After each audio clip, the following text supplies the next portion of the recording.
Nacional España, allá se encuentra el reconocido profesor, doctor catedrático Elías Amor, economista. Doctor Elías Amor, feliz año nuevo para usted. Bienvenido en este año a nuestro programa en directo. Feliz año, Nelson. Gracias por la invitación a tu programa. Saludos. Doctor Elías Amor, o sea, uno viendo lo que está viviéndose justamente dentro de Cuba, esa suerte de desastre, me encantó una frase que dijo usted y lo tenía como referencia, y decía, bueno, 65 años de dictadura, 65, bueno, ya eso es adultez, eso es edad de jubilación, ¿no? Para la dictadura castrista en medio del caos que hay, ¿no? Bueno, es un derecho que tienen todos los trabajadores, ¿verdad? Después de una larga vida de trabajo, la verdad es que el balance final de la dictadura castrista de estos 65 años deja mucho que desear y posiblemente no tendrían derecho ni siquiera a recibir una pensión. Pero bueno, es lo mejor que podrían hacer, cerrar, olvidarse del tema, dar un paso al lado y permitir que en Cuba se introduzcan reformas verdaderamente ambiciosas que hagan que la economía cubana y la sociedad cubana en sí también, desde el punto de vista político, pues pueda avanzar, mejorar, abrirse, perder ese miedo que pedía ya el Papa Juan Pablo II cuando estuvo en Cuba, ¿verdad? Yo creo que eso es lo que necesitamos como gesto de buena voluntad, pero no sé yo si lo vamos a poder esperar.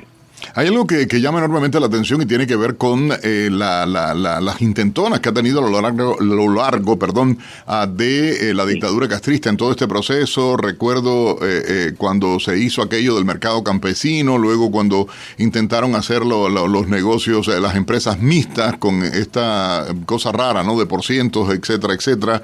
Y por último, este fenómeno de las MIPYMES, donde la gente lo dice a nivel popular, no les alcanza el dinero, no hay o no tiene capacidad en su gobierno centralizado, la dictadura, de poder abastecer a la población cubana y el echa para atrás y dale para adelante. O sea, esta política de cangrejo con reverso, como digo yo, que es una suerte de desgracia para el cubano porque no hay realmente la incapacidad productiva, la incapacidad demostrada para organizar, para producir, para generar empleos, para generar riqueza para el pueblo, está más que demostrada. Sin embargo, uno dice, bueno, todas estas intentonas han sido un fracaso y hoy realmente la población cubana está cada vez peor viviendo, doctor Elías Amor. Así es, Nelson, lo has descrito perfectamente, pero la realidad cierta es que los problemas de la economía cubana no son coyunturales, no son de hoy ni de ayer, son problemas estructurales, de raíces profundas y que van directamente a lo que llamamos modelo económico, el que está sancionado en esa Constitución comunista del año 2019. El modelo económico comunista no funcionó jamás en ningún país del mundo. Y la demostración más clara es que ni China ni Vietnam son comunistas. El único país comunista que queda en el mundo es Corea del Norte, que es un país que raya en la locura, y en este caso Cuba. Ese modelo económico es lo que hay que cambiar. Y por tanto hay que ir a reformas estructurales en profundidad. Las MIPYMES ha sido uno de los pequeños pasos más trascendentales en la línea de ir contra ese modelo. Y fíjate lo que han hecho con ellas.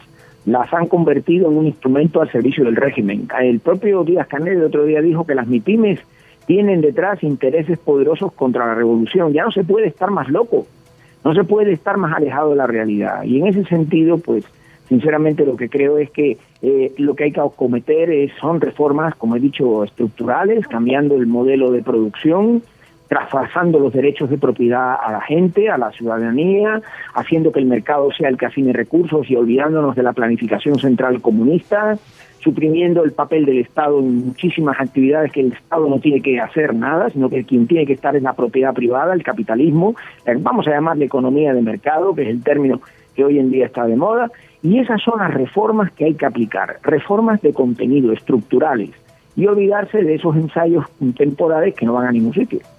Hay una suerte de desastre en los últimos días con los anuncios que había hecho la dictadura castrista. De hecho, la eliminación de la libreta de abastecimiento, como le dicen en Cuba, yo digo la libreta de desabastecimiento, realmente, porque de migajas no vive nadie y es aberrante. Pero se había hecho el anuncio del aumento de la gasolina, el tema de la circulación monetaria más rara del mundo. O sea, en Cuba, ¿cuántas monedas existen realmente? ¿Cuál es la capacidad realmente del cubano de poder enfrentar eso? Y medidas que lejos de ayudar son para empobrecer, para limitar y la evidencia es que la gente está desesperada por escapar de todo aquello, ¿no? Efectivamente, se trata de medidas que lo que buscan es, de acuerdo con el modelo económico de la Constitución del 2019, que los cubanos no tengan libertad económica. no puedan elegir libremente. Esa es la base de la economía de mercado, la libre elección. El cubano tiene que comprar o tiene que recibir el suministro que le da el Estado de una canasta normada que cada día está más desaparecida, ¿verdad? Y así con eso es como el Estado les entrega las mercancías. El cubano no elige libremente qué productos quiere que hayan en la canasta normada, eso lo elige una autoridad de planificación central que estima las calorías, que estima el peso, que estima no sé cuántas cosas y decide qué productos tienen que ir. Y luego lo que ocurre es que gastan $2.000 millones en la compra de esos productos en los mercados internacionales porque la economía cubana comunista no los produce. Yo estoy convencido de que un distribuidor mercantil de Hialeah o de España o de cualquier país del mundo, con esos 2.000 millones haría una compra mucho más eficiente en los mercados mundiales que lo que hace el régimen comunista para meterlo en la canasta normada. Lo que pasa es que allí en Cuba las decisiones políticas anteceden a las económicas y eso además hace que el sistema no sea eficiente y por tanto nada podemos esperar de la actual organización económica y lo que hay que hacer es promover cambios estructurales, como he dicho, que son los únicos que pueden hacer que la economía cubana mejore.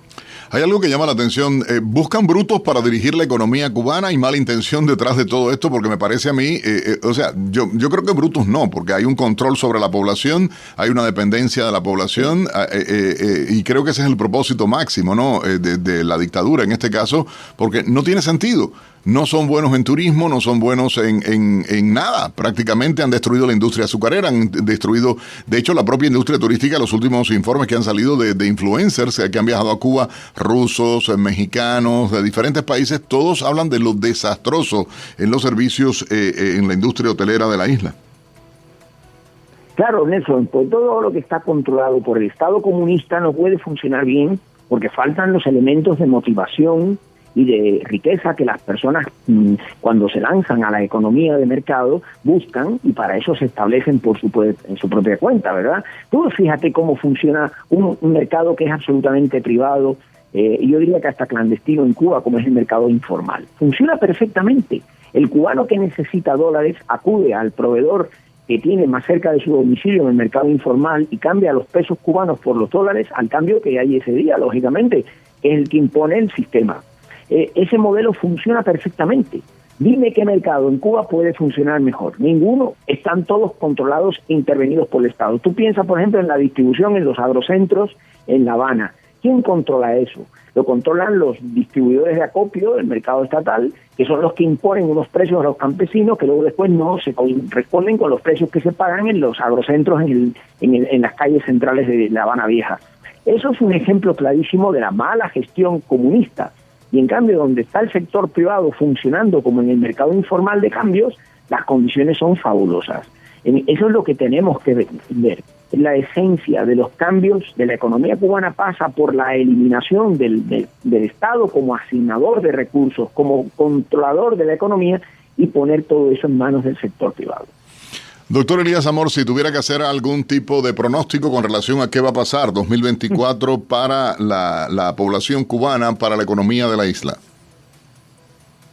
No es difícil anticipar, Néstor. Los cambios no se van a producir, el Estado comunista no va a ceder, no va a haber una reforma como la del Doi Moi de Vietnam, que es lo que estamos pidiendo muchos de los economistas, tanto los que están dentro de la isla como los que estamos fuera.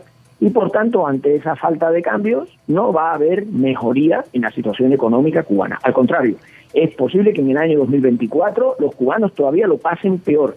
Y este es un aviso a navegantes. Es decir, no hay ningún motivo para pensar que la economía cubana pueda despertar a lo largo del año 2024 y mejorar sus condiciones. Ningún indicador, ni de comercio exterior, ni interno. Estamos viendo un déficit público cercano al 20%. Eso es imposible de sostener en una economía pequeña como la economía cubana. Va en la línea de mejorar la situación económica, más bien todo lo contrario. Por lo tanto, hay que prepararse para un año que va a ser muy difícil para todos los cubanos. Hay una dualidad de propósito, en mi opinión, en esto de permitir promover un éxodo de cubanos en la isla, y uno es, primero, la válvula de escape política para aflojar la tensión y disminuir el rechazo, la respuesta dentro de la población cubana y tal vez tener mayor control. Y el segundo es que las propias estadísticas lo indican de manera clara, y es que se convierten estos cubanos que han salido de la isla en proveedores claros de recursos para el régimen, más allá de poder ayudar a su familia, se convierten. La gente en Cuba no gasta en otro lugar que no sea justamente contra la propia dictadura, porque la mayoría de las MIPYMES estas están vinculadas al gobierno en alguna dependencia, en algún nivel, grado alto, hay que decirlo claramente, tienen dependencia del propio régimen. No hay opción. Para estar bien informado, te invitamos a escuchar América Radio 1260 AM Miami, la voz del exilio.